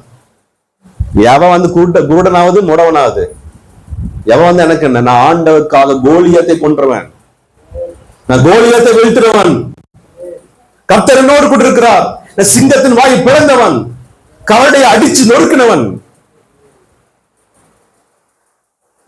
நான் பிடிப்பேன் என்று சொல்லி அவன் பிடித்தான். அந்த கோட்டை அவனுடைய கோட்டையை மாறிவிட்டது. அல்லேலூயா சொல்லுங்க. எத்தனை தடை வந்தாலும் நான் சொல்றேங்க, எல்லாமே நம்மகிட்ட இருக்கு, எல்லா கிருபை நம்மகிட்ட இருக்கு. ஆனா பயமுறுத்தலாம் பிசாசு. உன்னால முடியாது, உன்னால முடியாது, நீ அங்க பார்க்காது, ஆவிக்குறி காரியத்தை பார்க்காது, உலக பிரகார பிரச்சனையை பார்த்துட்டு உங்க வாழ்க்கையில பிரச்சனை கொண்டு வரதுக்கு பிசாசு நோக்கம் எடுத்துருமா? உங்க கவனம் முழுது எங்க போகணும்? பிரச்சனையில போகணும். பிரச்சனையே போகணும். அதை பத்தியே பேசிட்டு இருப்பாங்க. கர்த்தரை மறந்துடுவாங்க, ஆலயத்தை மறந்துடுறது, ஊழியத்தை மறந்துடுது, ஜெபத்தை மறந்துடுறது. சொல்லுங்க, நம்ம பிரதான நோக்கமே தேவ சித்தம் இருக்கணும். நம்ம தேவனுக்கு என்ன ஒப்பு கொடுத்தோமோ, என்ன முன்ன காலை வச்சோமோ, கலப்பையில கை வச்சா பின்னிட்டு பார்க்க கூடாது. எந்தெந்த காரியத்தை எந்தெந்த கலப்பையில கை வச்சிருக்கீங்க, ஒப்பு கொடுத்துருக்கீங்க, சொல்லுங்க. இதெல்லாம் பின்னிட்டு பாத்துறீங்க, வாசல் தடை. அதுதான், அதான் பர்வதம். உங்களுக்கு தேவன் உங்களை ஆசிரிக்க கூடாதபடி அதுதான் தடையன்றது. நீங்க எழும்பி சவாலாக எழும்பி நீங்க முன்னேற செஞ்சிட்டீங்கன்னா உங்களுக்கு தடைகள் மாறிடும், உங்களுக்கு வர வேண்டிய ஆசீர்வாதம் வந்துடும். அல்லேலூயா சொல்லுங்க. கவனிங்க, இப்ப ஆண்டவர் எனக்கு 1000 பிரச்சனை இருக்குது. கவனிங்க, எனக்கு 1000 பிரச்சனை இருக்கு. கர்த்தர் சொல்றாரு, மகனே நீ அங்க பாரு, அங்க 4 பேர் உட்கார்ந்து இருக்காங்களா, 4 பேருக்கு 4 விதமான பிரச்சனை இருக்கு. நீ என்ன செய்ய? நீ அவன் போய் ஜெபம் பண்ணு, அவனுக்கு ஊழியம் செய், அவனுக்கு என்ன செய்ய? நான் சொல்றேன், ஆண்டவரே எனக்கு 1000 பிரச்சனை இருக்கு, என் பிரச்சனை தலைக்கு மேல இருக்கு, என்ன தாங்க முடியாத பிரச்சனை இருக்கு, நாம 4 பேருக்கு ஜெபம் பண்ண சொல்றீங்க? இல்ல பண்ணி போ. ஆண்டவர் என் பிரச்சனைக்கு வழி சொல்லுங்க. ஆண்டவர் உண்மை பதில் பேசல, நீ போன்னு சொல்றாரு. கவனிங்க எல்லாரும், நீ போன்னு சொல்றாரு. நான் என்ன செய்யறேன்? நான் என் பிரச்சனை சரியாகாம நான் எப்படி போகட்டும் என்று சொல்லி நான் எதை பார்த்து கொண்டிருக்கிறேன்? என் பிரச்சனையிலேயே பார்த்து பேசி கொண்டிருக்கிறேன். ஆனா ஆண்டவர் என்ன சொல்றாரு? உன் பிரச்சனையில இருக்கட்டுப்பா, நீ என்ன செய்ய? அவங்க பிரச்சனை போய் பாரு, அவனுக்கா ஜெபம் பண்ணு, அவனுக்கா ஊழியம் செய், ஏதோ செய். அப்போ இந்த இடத்தை விட்டு நான் நகராத வரைக்கும் என் பிரச்சனையும் சரியாகாது, அவங்க பிரச்சனையும் சரியாகாது. என் பிரச்சனை சரியாகாது, யார் பிரச்சனை சரியாகாது? அந்த 4 பேர் பிரச்சனையும் சரியாகாது. இப்ப ஆண்டவர் சொல்றாரு, நீ போ சொல்லும் போது உடனே எழும்பி என் பிரச்சனை பார்க்கறத விட்டுட்டு, பிரச்சனை இருக்குது, இன்னும் இருக்கு, இன்னும் அதிகமாகுது, ஆனால் பரவாயில்ல என்று சொல்லி நேரம் கடந்து போய் இவனுக்காக நான் ஜெபிக்க ஜெபிக்க ஜெபிக்க முதல் யாரு பிரச்சனை சரியாகுன்னா முதல் என் பிரச்சனை சரியாகுது. ஆமென் சொல்லுங்க. நான் ஜெபிக்க முடியும் போது என் பிரச்சனை சரியாகுது, இந்த நாடுடைய பிரச்சனையும் சரியாகுது. இதுதான் கர்த்தர் சித்தம். அவங்க போகும்போது பேசும்போது கேட்கலாம், ஏப்பா உனக்கு 1000 பிரச்சனை இருக்கு, உன் பிரச்சனை சரி பண்ணிட்டு நீ எங்களுக்கு ஜெபம் பண்ண சொல்ல கேட்கலாம். அதெல்லாம் காதுல வாங்காதீங்க. அது யார் சொன்னாலும் பரவாயில்ல, அது கேட்காதீங்க. நான் கர்த்தர் சொல்லி இருக்கிறார், இதை செய்ய சொல்லி இருக்கிறார், நான் ஒப்பு கொடுத்திருக்கிறேன், இப்ப நான் செய்யறேன், செஞ்சு முடிச்சு பாருங்க, உங்க பிரச்சனை முதல்ல சரியாகும். நீங்க யாருக்கா ஜெபம் பண்ணீங்களா உங்க பிரச்சனை சரியாகும். அல்லேலூயா சொல்லுங்க. யோபு இதுதான் செய்தான், இதுதான் யோபு செஞ்சான். அவனுக்கு சவாலா இருந்தது, அவனுக்கு ஒன்னும் சரியாகல. ஆண்டவர் சொல்றாரு, ஒரு சேவகா என்ன செய்ய, ஜெபி. ஆண்டவரே என் பிரச்சனை சரியாகல, நான் இன்னும் வியாதியில இருக்கிறேன், இன்னும் நான் குப்பமேட்டில் உட்கார்ந்துட்டு இருக்கிறேன், ஓட்ட எடுத்து சுரண்டிட்டு இருக்கிறேன், தலையில எல்லாம் கொப்பளங்களா இருக்குது, எல்லாம் இழந்த போன காணப்படுகிறேன். பரவாயில்லப்பா, உங்க சேவகா ஜெபம் பண்ணு. யோபு செய்யறான். அப்படி யாருடைய சிறையிருப்பு மாறுச்சு? யோபின் சிறையிருப்பு மாறினது. அந்த ஜெபம் கேட்கப்பட்டு அவருடைய சிநேகிதரும் ஆசிரியப்பட்டார்கள். இதுதான் ஊழியங்க. ஊழியக்கார் பார்த்து கேட்காதுங்க. ஊழியக்காரனுக்கு 1000 பிரச்சனை இருக்காது, அவங்க வந்து எங்களுக்கு ஜெபம் பண்றாங்களாம். ஏதாவது நினைச்சிருக்கீங்க? அவருக்குதான் செய்யும். சொல்லுங்க.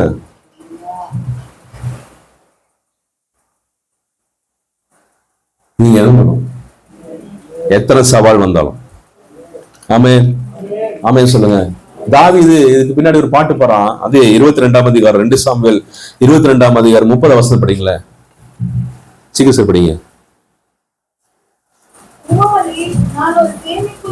உம்மாலே நான் ஒரு சேனைக்குள் பாய்ந்து போவேன், என் தேவனாலே மதிலின் போட்டிருந்து மலைகளின் போட்டுக்கலாம். என் தேவனாலே எத்தனை சவால் வந்தாலும் சரி, எத்தனை பருவங்கள் வந்தாலும் சரி, நான் தாண்டி போய் விடுவேன். தாவீது எழுதுறாரு. அல்லேலூயா சொல்லுங்க. எதுவும் என்னை தடுக்க முடியாது, கூட தடுக்க முடியாது, சப்பானி தடுக்க முடியாது. நான் மதிலை தாண்டி என்ன செய்வேன்? கோட்டையை பிடிச்சிருவேன். எதுவுமே சொல்ல முடியும். ஆமென் அல்லேலூயா. நம்ம எழும்பணுங்க, எத்தனை சவால் வந்தாலும் எழும்பணும். ஏன்னா கர்த்தர் நம்ம உன்னதங்களில் உட்கார வச்சிருக்கிறார். தாண்டி போயிடுவோம். நம்ம கீழே பார்க்காதீங்க, பிரச்சனையே பார்க்காதீங்க. பிரச்சனை பார்க்கறத விட்டுருங்க, உங்க சூழ்நிலை பார்க்கற விட்டுருங்க. எனக்கு அது இல்ல, இந்த திறமை இல்ல, அந்த திறமை இல்ல, என்னால ஜெபிக்க முடியாது, இப்படி எல்லாம் ஜெபிக்க முடியாது, அடுக்கடுக்கா ஜெபம் பண்ண முடியாது, அப்படி எல்லாம் பல வார்த்தை சொல்லி எல்லாம் கேட்டார் ஆண்டவங்கள. எப்பா படிச்சவங்கள வாங்க, திறமையுள்ள வாங்க அப்படின்னு கூப்பிட்டார் ஆண்டவர். சொல்லுங்க, நீ எந்த வண்ணமா இருக்கிறாயோ அந்த வண்ணமா ஒப்பு கொடுக்குறியா, உன்னை எடுத்து நான் பயன்படுத்த வல்லவராக இருக்கிறேன் அப்படின்னு சொல்லாமா? நீ கர்த்தருக்கு எழுப்புனா போதும். உங்களுக்கு சவாலெல்லாம் பார்க்காதீங்க, ஒரு குறைகளை பார்க்காதீங்க, அதெல்லாம் கர்த்தருடைய பாடு. களிமண்ணை எடுத்து கர்த்தர் பயன்படுத்த வல்லவராக இருக்கிறார். ஆமென். 4வது மலைகள் அல்லது பர்வதங்கள் அப்படின்னு 4வது என்னன்னா, ஏதோ ஒரு வகையான பயம். ஏதோ ஒரு வகையான பயம் இன்னைக்கு அநேகர் உள்ளத்துல ஓரத்துல பல சமயத்துல அந்த பயங்கள் அவர்களை ஆண்டருக்காக எழும்பக்கூடாதபடி, ஆண்டருக்காக மகிழ்ச்சியாக ஆசீர்வாதமா வாழக்கூடாதபடி, சந்தோஷமா இருக்கக்கூடாதபடி ஏதோ ஒரு பயங்கள் அடிக்கடி அடிக்கடி வாழ்க்கையில வந்து வந்து வந்து அவர்களை தடுத்து கொண்டே இருக்கிறது, பயமுறுத்தி கொண்டே இருக்கிறது, சஞ்சலப்படுத்தி கொண்டே இருக்கிறது, அவங்களை சோர்ந்து போய் செய்து கொண்டே இருக்கிறது. அதுதான் பர்வதம். அதை அவனால மேற்கொள்ளவே முடியல. இந்த பயத்திலிருந்து முழுமையான விடுதலை எனக்கு இல்ல, என்னது ஆயிருமோ, இப்படி ஆயிருமோ, இது நடந்துருமோ, அப்படி ஆயிருமோ என்று சொல்லி எப்பொழுதும் பயந்த நிலைமையில ஏதோ ஒரு பயம், ஏதோ ஒரு பயம் உள்ள இருந்து கொண்டே இருக்கும். இருக்குதா? பயம் பர்வதம். ஆமா, இந்த பயம் எங்க இருந்து வந்துச்சுன்னு தெரியல, இந்த பயம் எங்க இருக்குன்னு தெரியல, எதுல பயம்னே தெரியல, எப்ப வருதுன்னே தெரியல, எப்படி கிரியை செய்யுதுன்னு தெரியல. ஆனால் ஏதோ ஒரு பயம் உள்ள இருக்கு. அது பிசாசு கொண்டு வருகிற ஒரு ஆவி. அந்த பயத்தை யார் கொண்டு வந்தது? தேவன் அல்ல. பயம் தேவனிடத்தில் வந்துகிற ஒரு ஆவி அல்ல. பயம் என்பது பிசாசு வருகிற ஆவி.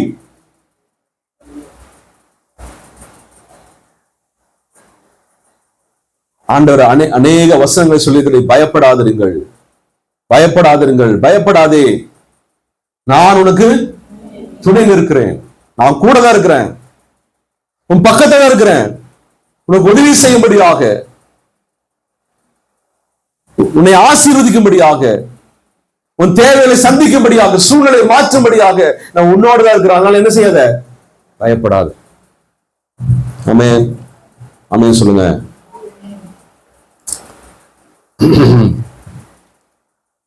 கோலியாத்தை பார்த்தோன்னு எல்லாரும் பயந்து நடுங்கிட்டு இருக்கான். யார நடுக்கிறது? இஸ்ரவேல்ல பலவானா இருக்க படை வீரர்கள் நடுக்கிறாங்க. இஸ்ரவேலின் ராஜாவா இருக்க சவுல் நடுக்கிறான்.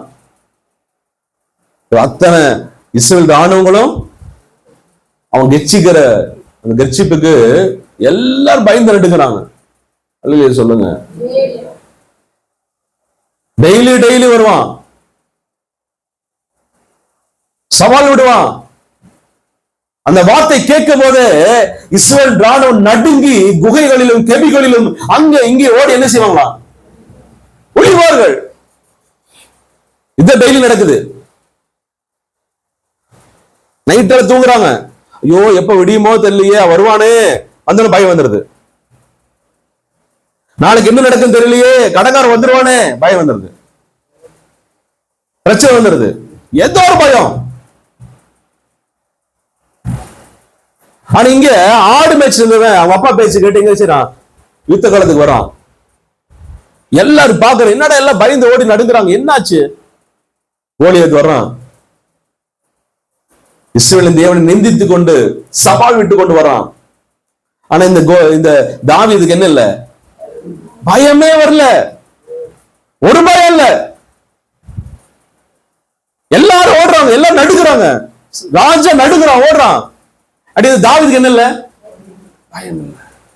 அந்த மலையை பார்த்து, அந்த கோலியாத்தை பார்த்து, ராட்சவனை பார்த்து இவருக்கு எல்லாரும் என்ன இல்ல, பயம் இல்ல. அதுதான் தேவாவி பெற்ற மனுஷன் அடையாளம். அல்லேலூயா சொல்லுங்க. தேவாவியால நிரம்பி நிரம்பி நிரம்பி நம்ம ஜெபிக்க ஜெபிக்க நாம கொடுக்கிற எல்லா பயங்களுக்கு நீங்களாக்கி நம்ம விடுவிக்கிறார். அல்லேலூயா. வாசிங்க 34வது சங்கீதம், சங்கீதம் 34 4 வசனம். சங்கீதம் 34 4 பரவ படிங்க.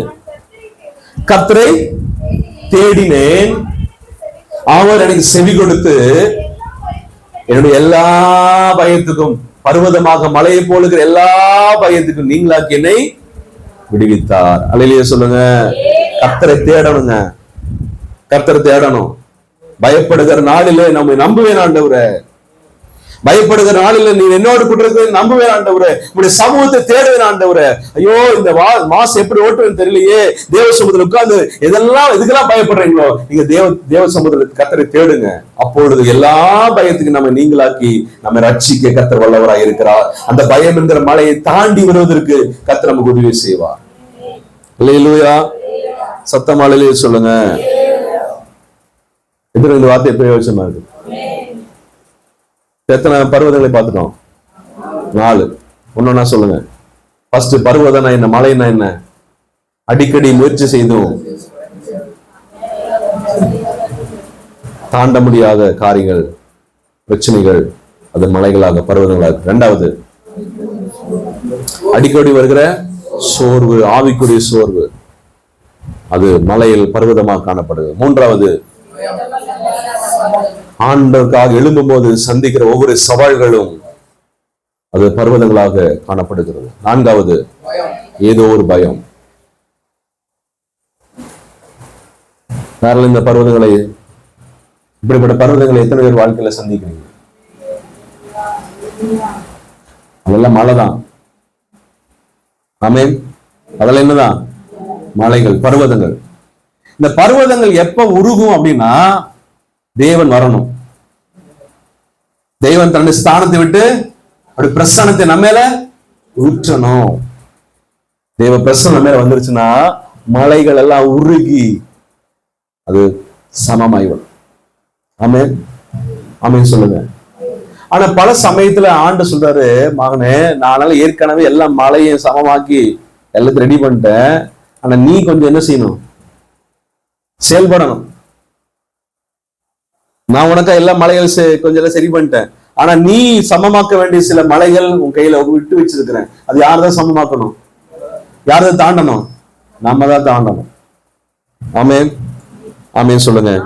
ஒரு 5 மினிட்ஸ்க்குள்ள அந்த மலைகளை தாண்டுவது எப்படி, மலைகளை பெயர்ப்பது எப்படி, பர்வதங்களை பெயர்ப்பது எப்படி என்று சொல்லி சில காரியங்களை சொல்லி சீக்கிரம் 5 மினிட்ஸ்ல முடிக்க ஆண்டவருக்கு உதவி செய்வாராக. அல்லேலூயா. கவனிங்க கவனிங்க கவனிங்க. இன்னைக்கு பிரசங்கத்தை முடிச்சிடறீங்க. என்ன காரியம் அப்படின்னா, நாம் இங்க இருக்கிறோம், நமக்கு முன்பாக மலை இருக்குது, பர்வதம் இருக்கிறது, பெரிய பர்வதமா இருக்கிறது, தாண்ட முடியாத அளவுக்கு பர்வதமா இருக்கிறது. அந்த மலைக்கு பின்னாடி நமக்கு வேண்டிய வாக்கு தத்தங்கள் இருக்கிறது. எப்படிங்க? நாம் இங்கே மலைக்கு முன்பாக நாம் நின்று கொண்டிருக்கிறோம், மலைக்கு பின்னாடி என்ன இருக்கு? நம்ம வாழ்க்கையில் நிறைவேற வேண்டிய கர்த்தர் கொடுத்த வாக்கு தத்தங்கள் எல்லாம் அந்த மலைக்கு பின்னாடி இருக்கிறது. அல்லேலூயா சொல்லுங்க. இப்ப நானும் நீங்களும் மலைகளை தாண்டி போனாதான் அந்த வாக்கு தத்தங்களை சுதந்திரிக்க முடியும், அந்த வாக்கு தத்தங்களை பெற்றுக்கொள்ள முடியும். மலைகளை தாண்டாம வாக்கு தத்தம் நிறைவேறாது. ஆமென். அப்ப நம்ம என்ன செய்யணும்? மலைகளை பெயர்க்கணும், மலைகளை தாண்டணும். அல்லேலூயா சொல்லுங்க. அப்ப நம்ம எல்லாம் மலைகளை என்ன செய்யணும்? பெயர்க்கணும். அதுக்காகவே படைக்கப்பட்டிருக்கோம். சொல்லுங்க. பக்கத்துல சொல்ல, மலை கை கொடு சொல்ல, மலைகளை தகர்ப்பதற்காக கர்த்தர் நம்மை அழைத்திருக்கிறார். இன்னைக்கு மம்பட்டி, கடப்பாறை அதெல்லாம் தூக்கிட்டு வந்துடக்கூடாது. அல்லேலூயா சொல்லுங்க. இல்லைன்னா பொக்கலைன்னு என்ன செய்வோம்? வாடகைக்கு எடுத்துருவான். அப்படின்னு என்ன செய்யக்கூடாது? அனுப்பக்கூடாது. அப்ப மலைகளை பெயர்ப்பதற்கு செய்ய வேண்டிய காரியங்கள், முதல் காரியம் சீக்கிரம் முடிச்சிடலாம். சகரியா எழுதின தீர்க்கதரிசன புஸ்தகம், சகரியா 4ஆம் அதிகாரம் 7வது வசனம். பெரிய பர்வதமே நீ எம்மாத்திரம், செருபாபேலுக்கு முன்பாக நீ சமபூமி ஆவாய். தலைக்கல்லை அவன் கொண்டு வருவான், அது கிருபை உண்டாவதாக, கிருபை உண்டாவதாக ஆர்ப்பரிப்பார்கள். ஆமே சொல்லாமா? ஆமே. இப்ப மலையை பார்த்து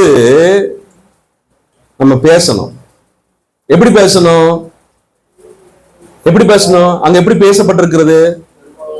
பெரிய பர்வதமே நீ ஏமாத்திரம் அப்படின்னு மலைக்கு என்ன வரும்? அப்படி பேசணும். அல்லேலூயா சொல்லுங்க. இவ்வளவு பெரிய பண கஷ்டமே இல்ல ஜுஜுபி எனக்கு சொல்லுங்க. நான் சொல்ல புரியுதா? எவ்வளவு பெரிய மலையா இருந்தாலும் சரி, பெரிய பர்வதமே செருபாபேலுக்கு முன்பாக நீ எம்மாத்திரம், நீ சமபூமி ஆவாய். சூழ்நிலைக்கு எதிராக பேசணும், பர்வதத்துக்கு எதிராக பேசணும். அல்லேலூயா சொல்லுங்க. எந்த தைரியத்தில் இப்படி பேசுறீங்க? எந்த தைரியத்தில் மலையை பார்த்து இப்படி பேசுறீங்க? உங்களுக்கு என்ன நடக்க போதா? உங்களுக்கு என்ன ஆக போதா? அப்படின்னா 6ஆம் வசனம் படிங்க, 6ஆம் வசனம் படிங்க.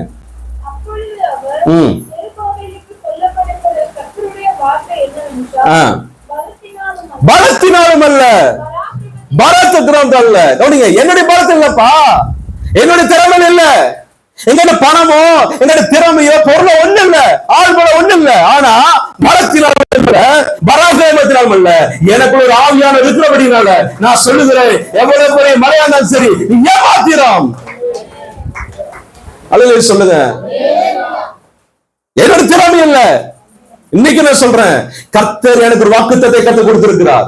இந்த சபை கொடுத்த வாக்குத்தத்தை கற்றுக் கொடுத்திருக்கிறார். இந்த ஊழியத்துக்கு கொடுத்த வாக்குத்தத்தை கற்றுக் கொடுத்திருக்கிறார். ஆனா இடையில மலை இருக்கிறது. அந்த மலையை பார்த்து நான் சொல்லுகிறேன், பெரிய பர்வதமே ஏமாத்திரம். ஏனென்று சொல்ல கர்த்தருடைய ஆவியானவர் என்னோடு கூட இருக்கிறார். பலத்தினாலும் அல்ல, பராக்கிரமத்தினாலும் அல்ல, பணத்தினாலும் அல்ல, வேற என்ன காரியத்திலும் அல்ல, என் தேவ ஆவியினால எல்லாம் ஆகும். ஆமென் சொல்லுங்க. அது சமபூமி ஆகும். நம்ம சொல்லிக்கொண்டே இருக்கணும். யாருன்னு சொல்றது கவலை இல்ல. தேவ ஆவியானவர் இருக்கிறார் நம்மோடு கூட. நமக்குள்ள ஆண்டவர் இருக்கிறார். பருவத்தை பார்த்து பேசணும், அதுக்கு எதிராக பேசணும். எதிர பேசுவீங்க? சூழ்நிலை பருவதமாக இருக்கிற சூழ்நிலை பார்த்து நீங்க பேசணும். ஆமென் சொல்லுங்க. நீ எல்லாம் ஏமாத்திரப்பா, என் தேவனால் ஆகாத காரியம் ஒன்றுமில்லை. எனக்குள்ள இருக்கிற ஆவியானவர் எல்லாவற்றையும் செய்து முடிக்க வல்லவராய் இருக்கிறார். எந்த சூழ்நிலை மாற்ற வல்லவராய் இருக்கிறார். அது பலத்தினாலும் அல்ல, பராக்கிரமத்தினாலும் அல்ல, எனக்குள்ள இருக்கிற ஆவியானவரால் எல்லாம் ஆகும். ஆமென் சொல்லுங்க.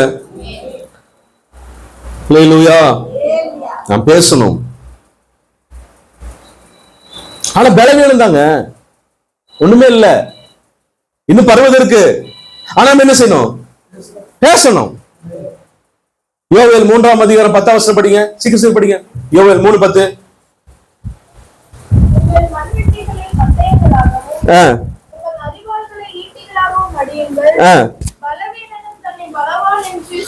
பலவீனனும் தன்னை பலவான் என்று சொல்வான் ஆக. அப்ப பலவீனம் தான், ஆனா என்ன சொல்லணும்? அந்த அதுக்கு ஆப்போசிட்டா பேசணும். ஒண்ணும் இல்லைங்க அப்படி பேசக்கூடாது. எல்லாம் ஆண்டு கொடுத்துருக்காருங்க. அல்லேலூயா சொல்லுங்க. ஒண்ணுமே இல்லைங்க, இப்படிங்க அப்படிங்க அப்படி பலவீனமா பேசக்கூடாது. எப்படி பேசணும்? பலவீனனும் நான் பலவான், கர்த்தர் என்னோடு கூட இருக்கிறார், ஆவியானவர் என்னோடு கூட இருக்கிறது, கர்த்தர் நமக்கு தருவார், கர்த்தரால் ஆகாத காரியம் ஒன்றுமில்லை, இந்த சூழ்நிலை மாற போகிறது, நான் பலவானா தான் இருக்கிறேன், நான் ஒன்றுமில்லாத நல்ல எனக்கு எல்லாம் கர்த்தர் கொடுத்திருக்கிறார். இப்படிதான் பேசணும். சொல்லுங்க. சூழ்நிலைக்கு எதிராக பேசி பழகுங்க. பலவீனனும் தன்னை பலவான் என்று சொல்வானாக. சொல்லிட்டே இருக்கணும், நான் பலவான், நான் பலவான், ஆசிரியப்பட்டவன், உயர்ந்தவன், வேண்டியவன் அப்படின்னு என்ன செய்யணும்? சொல்லிக்கொண்டே இருக்கணும். அதான் கர்த்தர் விரும்புகிறார். அப்படி சொல்ல சொல்ல சொல்ல சொல்ல எவ்வளவு பெரிய பர்வதம் வந்தாலும் சமபூமி ஆகும். நீங்கள் அல்ல, நான் அல்ல, நமக்கு கொடுக்கிற ஆவியானவர் செய்வார். அல்லேலூயா. ரெண்டாவது சீக்கிரமா போயிடலாம். ரெண்டாவது போயிடலாம். மத்தேயு 21:21. மத்தேயு 21:21. இயேசு அவர்களை நோக்கி, சந்தேகப்படாமல் விசுவாசம் உள்ளவர்களாய் இருந்தால் இந்த அத்தி மரத்திற்கு செய்ததை நீங்க செய்தும் அல்லாமல் இந்த மலையை பார்த்து நீ பெயர்ந்து சமுத்திரத்தில் தள்ளுண்டு போ என்று சொன்னாலும் அப்படியே ஆகும். அல்லேலூயா சொல்லுங்க. இப்ப மழை நமக்கு மட்டும் இல்ல, எல்லாத்துக்கும் பிரச்சனையா இருக்கு, தடையா இருக்குது. பருவதம் எல்லாத்துக்கும் தடையா இருக்குது. இப்ப எங்க போகணும்? நகர்ந்து போக கூடாது. இங்க இருந்தா அவங்களுக்கு இந்த நம்மகிட்ட இருந்த பிரச்சனை நகர்ந்து அவங்களுக்கு போயிடக்கூடாது. எங்க போகணும்? எவனுமே சம்பந்தம் இல்லாத சமுத்திரத்துக்கு போகணும். எப்படி போகணும்? நீ விசுவாசம் உள்ளவனாகி, நீ விசுவாசம் உடையவனாகி இந்த மலையை பார்த்து நீ பெயர்ந்து சொன்னால். அல்லேலூயா சொல்லுங்க. இப்ப முன்னாடியும் படிச்சோம், மலையை பார்த்து என்ன செய்ய? பேசு, எதிராக பேசு. இப்ப மலையை பார்த்து விசுவாசத்துல பேசணும். மலையே, இப்பொழுது என் வாழ்க்கையை விட்டு, இந்த பிரச்சனையே என் வாழ்க்கையை விட்டு இயேசு கிறிஸ்துவின் நாமத்துல நீ அகன்று போவாயாக, சமுத்திரத்தை தள்ளிட்டு போவாயாக என்று சொல்லி அந்த பருவத்தை பார்த்து நான் பேச வேண்டும். நான் அடிக்கடி சொல்லுவேன், பிரச்சனை பற்றி பேசுவதற்கு அழைக்கப்படல, பிரச்சனையை பார்த்து பேசுவதற்கு அழைக்கப்பட்டிருக்கிறோம். ஆமென் சொல்லுங்க. பிரச்சனை பற்றி பேசுவதற்கு அபிஷேகம் பண்ணப்படல, பிரச்சனையை பார்த்து பேசி அதை அகன்று போட செய்ய முடியாக நம்ம அபிஷேகம் பண்ணப்பட்டிருக்கிறோம். பிரச்சனை பத்தி பேசாதீங்க. எனக்கு இப்படி இருக்குது, அப்படி இருக்குது, அது இல்ல, இது இல்ல, அந்த கஷ்டம், இந்த கஷ்டமே பேசாதீங்க. என் நிலைமை இப்படி இருக்குது, என் வீட்டு நிலைமை அப்படி இருக்குது, அப்படி இருக்கு, இப்படி இருக்கு, என் பையன் அப்படி இருக்கா, என் பொண்ணு அப்படி இருக்கா, அவங்க அப்படி இருக்க, அப்படி பேசாதீங்க. அதை பார்த்து பேசுங்க. நான் இயேசு கிறிஸ்துவின் நாமத்துல ஜெபத்தில் அமர்ந்து என் மகனை பார்த்து, என்னுடைய பிரச்சனையை பார்த்து, என் வீட்டை பார்த்து, என்னுடைய நிலைமையை பார்த்து நான் பேசுகிறேன். பொல்லாத நிலைமையை இயேசுவின் நாமத்துல மாறுவதாக நீங்க சொல்லிக்கொண்டே இருங்கள். ஆமென் சொல்லுங்க. எப்படி பேசுங்க? விசுவாசம் நிரம்பி பேசுங்க. வசனத்தை எடுத்து பேசுங்க. இயேசுவின் நாமத்தை எடுத்து பேசுங்க. ஆமென். நிச்சயமாக மாறும். என் வீடு கட்டப்படுவதாக, என் வீடு ஆஸ்வதிக்கப்படுவதாக, என் வீட்டுல செழிப்பு உண்டாவதாக, என் வீட்டுல சமாதானம் உண்டாவதாக, என் வீட்டுல எல்லாரும் ரட்சிக்கப்படுவார்களாக. நீங்க பேசிக்கொண்டே இருங்கள். விசுவாசத்தை பேசிக்கொண்டே இருங்கள். நீங்க எதை பேசுறீங்களோ சந்தேகப்படாமல் பேசினா எப்படி மழை பெயர்ந்து போகிறதோ அதே போல மலைகளை போல பிரச்சனைகள், பர்வதங்கள் உங்களை விட்டு அகன்று போய்விடும். இது நான் சொல்லல, கர்த்தர் சொல்லி இருக்கிறார். ஆமென் சொல்லுங்க. மூன்றாவது காரியம், ஏசாயா 40ஆம் அதிகாரம் 3-4 வசனங்கள். ஏசாயா 40:3-4. கர்த்தருக்கு வழியை ஆயத்தப்படுத்துங்கள், அவாந்திர வழியே நம்முடைய தேவனுக்கு பாதையை செவ்வாய் பண்ணுங்கள் என்றும் பள்ளமெல்லாம் உயர்த்தப்பட்டு சகல மலையும் குன்றும் தாழ்த்தப்பட்டு கோணலானது செவ்வையாகி கரடுமுரடானவை சமமாக்கப்படும் என்று. போதும், அவ்வளவுதான். மலைகள் எல்லாம் தாழ்த்தப்பட்டு சமமாகும்னா நம்ம ஒண்ணு செய்யணும், கர்த்தருக்கு வழியை ஆயத்தப்படுத்தணும். ஆண்டவரே, நான் ஒண்ணும் முடியாது, உமக்கு என்ன செய்யறேன், வழிய சரி பண்றேன், நீங்க வர்றதுக்கு வழி ரெடி பண்றேன், ஆயத்தப்படுத்துறேன். கர்த்தருக்கு வழி ஆயத்தப்படுத்தினோம்னா அவர் வருவாரு. எவ்வளவு பெரிய மழையா இருந்தாலும் சரி, அது சம்மாக்கிட்டு போயிட்டே இருப்பார். அல்லேலூயா சொல்லுங்க. அவர் பிரயாணம், அவர் வழி, அவர் வர்றதுக்கு வழி ஆயத்தப்படுத்தணும். அல்லேலூயா சொல்லுங்க. உங்க குடும்பத்துல அவர் என்டர் ஆகணும், உங்க வீட்டுக்கு அவர் வரணும், அது வழி ஆயத்தப்படுத்திருங்க. உங்க வாழ்க்கையில அவர் வரணும், வழி ஆயத்தப்படுத்த. உங்க வீட்டுல ரட்சிக்கப்படாத அவங்க வாழ்க்கையில கர்த்தர் வழி ஆயத்தப்படுத்திருங்க. அவர் வந்துட்டாருன்னா எவ்வளவு பெரிய மழையா இருந்தாலும் சரி சமமாக்கிடுவார், எவ்வளவு பெரிய குன்றா இருந்தாலும் சரி அவர் நேராக்கிடுவார். தாண்டி போய் விடலாம். ஆமென். இப்ப நீங்க செய்ய வேண்டியது, வழியை கர்த்தருக்கு என்ன செய்யணும், ஆயத்தப்படுத்தணும். முதல் காரியம் படிச்சோம், பிரச்சனைய பருவத்துக்கு எதிராக பேசணும். இரண்டாவது, விசுவாசத்தோடு கூட என்ன செய்யணும், பிரச்சனையை பார்த்து பேசணும். மூன்றாவது, கர்த்தருக்கு வழியை ஆயத்தப்படுத்தும் போது கர்த்தர் வருவார், மலைகளையும் குன்றுகளையும் சமமாக்கி நம்மை தாண்டி போக கர்த்தர் உதவி செய்வார். அல்லேலூயா. நான்காவது, கடைசியா வாசித்து முடிக்கலாம். வாசிங்க, ஏசாயா 41 அதிகாரம் 14-15. யாக்கோபு என்னும் பூச்சியே, இஸ்ரவேலின் சிறு கூட்டமே, பயப்படாதே, நான் உனக்கு துணை நிற்கிறேன் என்று கர்த்தர் சொல்லுகிறார்.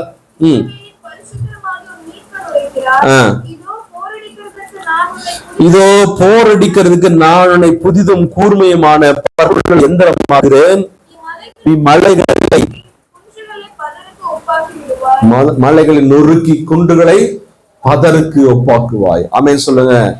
இப்ப ஆண்டவர் சொல்றாரு, ஏப்பா நீ பூச்சின்னு சொல்லிட்டு இருக்கியா, கூட்டம் சொல்லிட்டு இருக்கியா, அந்த உன்னோடு கொடுக்குற உனக்கு தெரியாதா? நான் உன்னை பூச்சி இல்ல, பூச்சியை உன்னை பார்க்கல, உன்னை சிறு கூட்டமா பார்க்கல, ஆனா உன்னை எந்திரமா கர்த்தர் பார்க்கிறேன்னு சொல்ற. ஆமென் சொல்லுங்க. நம்மள யாருங்க, எந்திரம், சாதாரண எந்திரம் இல்ல, மலைகளை நொறுக்கி குன்றுகளை நொறுக்கி அது பதருக்கு ஒப்பாக மாற்றுகிற ஒரு பெரிய எந்திரமாக கர்த்தர் வைத்திருக்கிறார். அல்லேலூயா சொல்லுங்க. ஆனா நம்ம என்ன சொல்லிட்டு இருக்கிறோம், ஆண்டவரே நான் ஒரு பூச்சி ஆண்டவர், நான் ஒரு புழு ஆண்டவர், எனக்கு ஒன்றுமே தெரியாத ஆண்டவர், எனக்கு ஒரு திறமை இல்லை ஆண்டவர், அப்படி ஆண்டவர், இப்படி ஆண்டவர், அவன் சின்ன கூட்ட ஆண்டவர், எனக்கு பண பலம் இல்லை ஆண்டவர், எப்படி இருக்கிற ஆண்டவர், அப்படி இருக்கிற சொல்லாதீங்க. நம்மள யாரு, மலைகளை நொறுக்குகிற எந்திரமாக இருக்கிறார். கூர்மையான எந்திரம், பற்கள் உள்ள எந்திரம். சொல்லுங்க. இப்படி என்ன பார்த்திருக்கீங்களா? மலைகளை குடைஞ்சு போற டனல் வெட்டுற அந்த மிஷின் பார்த்திருக்கீங்களா? பார்த்திருக்கீங்க. நிலத்துக்கடியில பல 100 மீட்டர் உள்ள என்ன செய்வாங்க, அந்த எந்திரத்தை மாட்டிட்டாங்கன்னா அது அப்படியே செய்யும், கொடைஞ்சிட்டே போயிடும். அப்படியே ஒரு பெரிய ஒரு டனல், அது குடைஞ்சு போயிடும். அது எவ்வளவு பெரிய இருந்தாலும் சரி, கடலுக்கு அடியில் கூட குடைஞ்சு என்ன செய்வாங்க, ட்ரெயின் எல்லாம் ஓடுது. அந்த அப்படிப்பட்ட எந்திரம் தான் நம்ம. அது எவ்வளவு பெரிய மலையில கொண்டு பிக்ஸ் பண்ணாலும் மலையை சீக்கிரம் ஆயிரும், கொடைஞ்சு எல்லாம் சமமாயிரும், எல்லாம் பதர் குப்பாயிரும், எல்லாம் தூசுதான் பறக்கும். ஆமீன் சொல்லுங்க. சொல்லுங்க. அப்படிப்பட்டவளாக தான் கர்த்தர் நம்மை பார்க்கிறார். சொல்லுங்க. நம்ம என்ன செய்யறோம், ஐயோ எவ்வளவு பெரிய மலை தெரியுமா, எவ்வளவு பெரிய குண்டு தெரியுமா, எப்ப அதை உடைக்கிறது தான் ஆண்டவன் படைச்சிருக்கிறார். அப்படிப்பட்ட பலன் உங்களுக்கு உண்டு, அப்படிப்பட்ட கிருபை உனக்கு உண்டு. ஆமீன் சொல்லுங்க. அல்லேலூயா. நம்ம பற்கள் உள்ள ஒரு கூர்மையான பற்கள் உள்ள எந்திரமாக்கத்தை வச்சிருக்கிறார். பக்கத்து சொல்லுங்க, நம்ம எல்லாம் கூர்மையான பற்கள் உள்ள எந்திரமாய் இருக்கிறோம். ஆமே. இந்த பட்டணம் என்கிற மாலையை அடிச்சு நொறுக்கி நம்மள பதருக்கு ஒப்பாக்கணும். ஆமீன் சொல்லுங்க. கர்த்தர் சொன்னார்னா அது உண்மைதான். நம்புறீங்களா? அது எப்படி பாஸ்டர், ஒண்ணு நம்புற மாதிரி இல்லையே அப்படின்னு என்ன செய்யாதீங்க, சொல்லாதீங்க. இன்னும் நான் பூச்சி புழுண்டே இருக்காதீங்க. எப்படிங்க? பூச்சி புழு என்ன செய்யாத, சொல்லாத. ஆண்டவர் சொல்றாரு, நான் உன்னை என்ன செய்யறேன், ஒரு எந்திரமா மாத்தி இருக்கிறேன், மலைகளை நொறுக்கி. சொல்லுங்க, எவ்வளவு பெரிய பணக்காரனா இருந்தாலும் அவனை அப்படியே ஆதாயப்படுத்தி கொண்டு என்ன செய்யணும், உள்ள அமைக்கிறணும். அந்த அந்த கிருபை யாருக்கு இருக்கு? நமக்கு இருக்கு. சொல்லுங்க. அப்படியே முடங்கியே இருக்கக்கூடாது, சோர்ந்து போய் இருக்கக்கூடாது, பருவத்தை பார்த்து சோர்ந்து போய் இருக்கக்கூடாது, எழும்பணும். எத்தனைக்கு நீங்க ஆண்டவரோட பேசணும்னு சொல்ல முடியும்? உங்க முன்னாடி இருக்க மலையை நீங்க தான் நொறுக்கணும். வெளியூர்ல இருந்து ஜேசிபி அதெல்லாம் கூப்பிடக்கூடாது. யாராவது ஸ்பெஷல் ஊழியக்காரன் கூப்பிடுங்க பாஸ்டர், சில மலைகள் எல்லாம் நொறுக்கவே மாட்டேங்குது, அவங்களை கூப்பிட்டு என்ன செய்வோம், விசேஷ வரம் பெற்ற ஊழியர்களை கொண்டு வந்து நொறுக்குவோம். அப்படி எல்லாம் செய்யக்கூடாது, சொல்லக்கூடாது. நம்ம எழும்பணும். எத்தனை எழும்புறீங்க? நம்ம யார் முழங்கால் படிக்கணும்?